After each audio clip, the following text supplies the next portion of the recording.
بسم الله الرحمن الرحیم. السلام علیکم. د نېشنل پارټای رونو مشرانو کشرانو توامه چې بھائی د منظور پشتین نه او د مارنگ بلوچ نه واورئ. تاسو زه وینم چې د منظور پشتین تصویر خو جوړ کړی نو هغه پکې په خر کېنولی مخ وله تور کړی.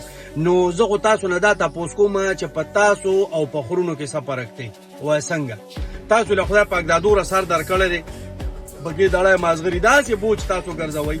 تاسو د خپلو مشران نه ترنه دا تپوس کړی دی چې پرون تر منظور پشتین ملګری وي تا به منظور پشتین سره سات ورکو چې زوم ینګ او توم ینګ زوم د کام د پاره راوتم توم د کام د پاره منظور پشتین د کام د پاره راوتری او ایمل ولی چې د خپلو مفادو د پاره راوتری. هر یو نشنل بوی زر باچا خان بابا پیروکاریم زر باچا خان بابا پیروکاریم زوم د باچا خان بابا پیروکاریم ز باچا خان بابا منم ز باچا کم سړی چې باچا خان بابا نه مني هغه خپل پلار نیکه نه مني. خو لکه دا تاسو دوره مازغه تاسو نشته چې تاسو د مشر نه تاسو کوي چې تاسو خو پرونه داسې منظور پشتین پسې تاویدی او منظور پشتین زمونږ ملګری دی او موږ د منظور پشتین سره اوږه په اوږه روان یو. د منظور پشتین او زمونږ سوچ یو دی خو چې کله دی تر منظور پشتین په سر باندې ووټ میلاو نشي نېشنل پارټای والے ته نو دی اوس د منظور پشتین خلاف دی مارنگ بلوچ پسې خبرې کوي.